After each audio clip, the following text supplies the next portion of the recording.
दिल की रानी। जी। सवीर तुर्कों के प्रखर प्रताप से ईसाई दुनिया कौप रही थी, उन्हीं का रक्त आज कुस्तुनतुनिया की गलियों में बह रहा है। वही कुस्तुनतुनिया जो 100 साल पहले तुर्कों के आतंक से राहत हो रहा था, आज उनके गर्म रक्त से अपना कलेजा ठंडा कर रहा है। और तुर्की सेनापति 1 लाख सिपाहियों के साथ तैमूरी तेज के सामने अपनी किस्मत का फैसला सुनने के लिए खड़ा है।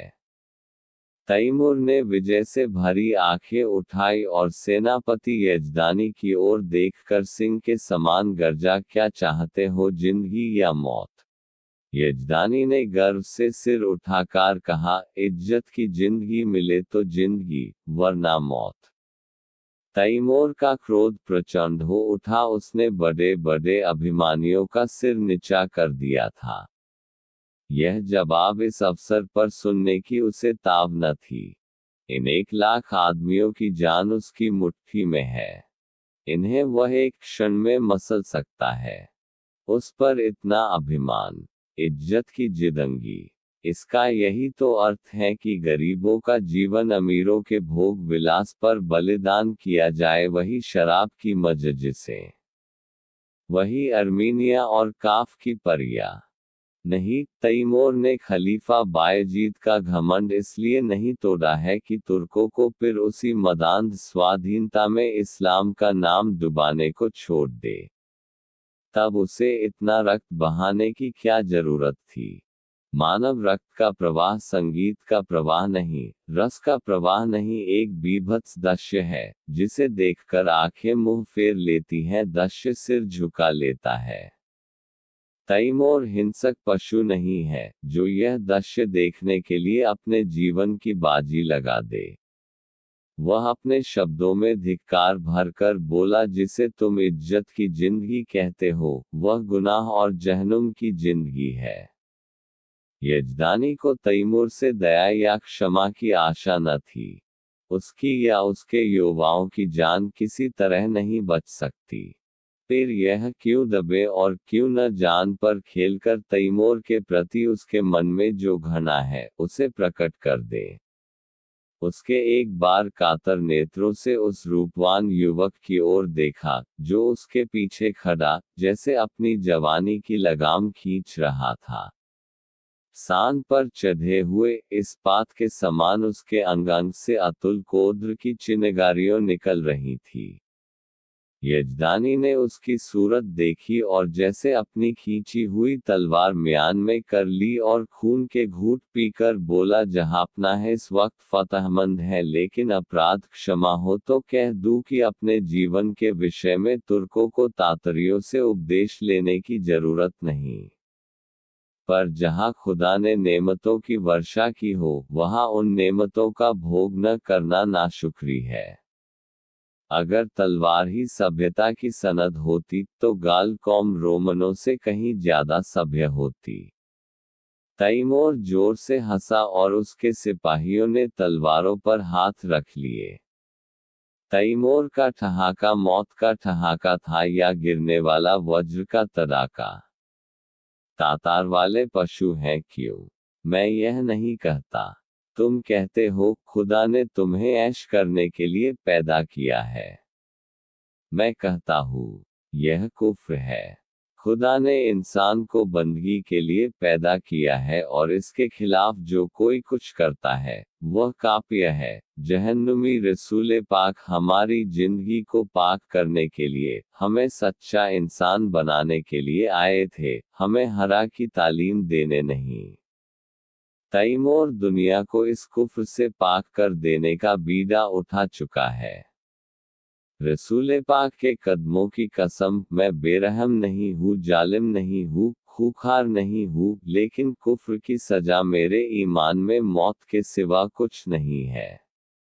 उसने तातारी सिपहसालार की तरफ कातिल नजरों से देखा और तत्क्षण एक देव सा आदमी तलवार सौंतकर यजदानी के सिर पर आ पहुंचा।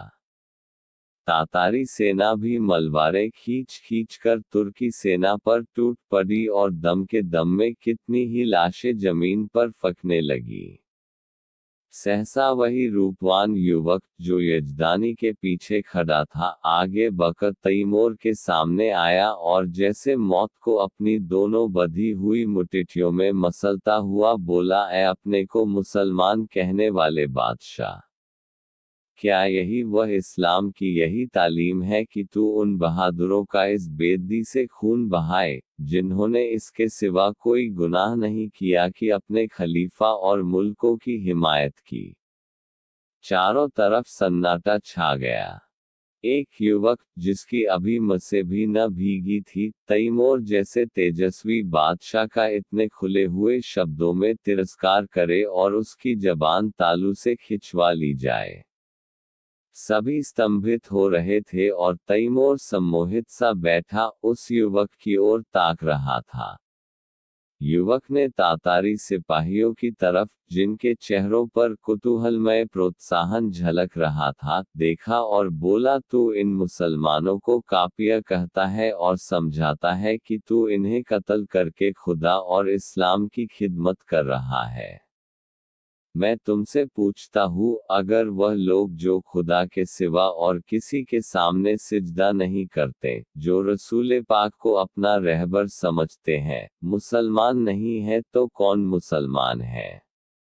मैं कहता हूँ, हम काफिर सही, लेकिन तेरे तो हैं क्या इस्लाम जंजीरों में बंधे हुए कैदियों के कत्ल की इजाजत देता है? खुदा ने अगर तुझे ताकत दी है, अख्तियार दिया है, तो क्या इसीलिए कि तू खुदा के बंदों का खून बहाए? क्या गुनाहगारों को कत्ल करके तू उन्हें सीधे रास्ते पर ले जाएगा? तूने कितनी बेहरमी से 70,000 बहादुर तुर्कों को धोखा देकर सुरंग से उड़वा दिया और उनके मासूम बच्चों और निरपराध स्त्रियों को अनाथ कर दिया। तुझे कुछ अनुमान है?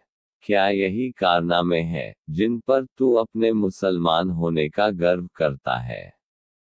क्या इसी कत्ल, खून और बहते दरिया में अपने घोड़ों के सुम नहीं भिगोए हैं, बल्कि इस्लाम को जड़ से खोद कर फेंक दिया है?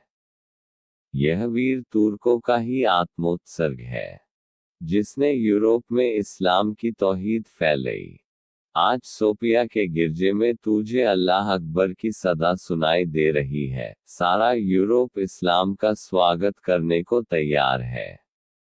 क्या यह कारनामे इसी लायक हैं कि उनका यह इनाम मिले? इस ख्याल को दिल से निकाल दे कि तू खुरेजी से इस्लाम की खिदमत कर रहा है। एक दिन तुझे भी परवरदिगार के सामने कर्मों का जवाब देना पड़ेगा और तेरा कोई उज्र न सुना जाएगा, क्योंकि अगर तुझ में अब भी नेक और बद की कमीज बाकी है, तो अपने दिल से पूछ, तूने यह जिहाद खुदा की राह में किया या अपनी हविस के लिए? और मैं जानता हूँ तुझे जैसे जवाब मिलेगा, वह तेरी गर्दन शर्म से झुका देगा। खलीफा अभी सिर झुकाए ही थी कि यजदानी ने कहते हुए शब्दों में अर्ज की, जहांपनाह, यह गुलाम का लटका है। इसके दिमाग में कुछ फितूर है। हुजूर इसकी गुस्ताखियों को मुआफ करे। मैं उसकी सजा झेलने को तैयार हूँ। तैमूर उस युवक के चेहरे की तरफ सिथा नेत्रों से देख रहा था। आप जीवन में पहली बार उसे निर्भीक शब्दों के सुनने का अवसर मिला। उसके सामने बड़े बड़े सेनापतियों, मंत्रियों और बादशाहों की जबान न खुलती थी। वह जो कुछ कहता था, वही कानून था, किसी को उसमें चूक करने की ताकत न थी। उसका खुशामदों ने उसकी अहमन्यता को आसमान पर चढ़ा दिया था। उसे विश्वास हो गया था कि खुदा ने इस्लाम को जगाने और सुधारने के लिए ही उसे दुनिया में भेजा है। उसने पैगंबरी का दावा तो नहीं किया, पर उसके मन में यह भावना दृढ़ हो गई थी, इसलिए जब आज एक युवक ने प्राणों का मोह छोड़कर उसकी कीर्ति का पर्दा खोल दिया, तो उसकी चेतना जैसे जाग उठी। उसके मन में क्रोध और हिंसा की जगह रिद्वा का उदय हुआ। उसकी आंखों का एक इशारा इस युवक की जिंदगी का चिराग गुल कर सकता था। उसकी संसार विजयनी शकित के सामने यह दुधमुहा बालक मानो अपने नन्हे नन्हे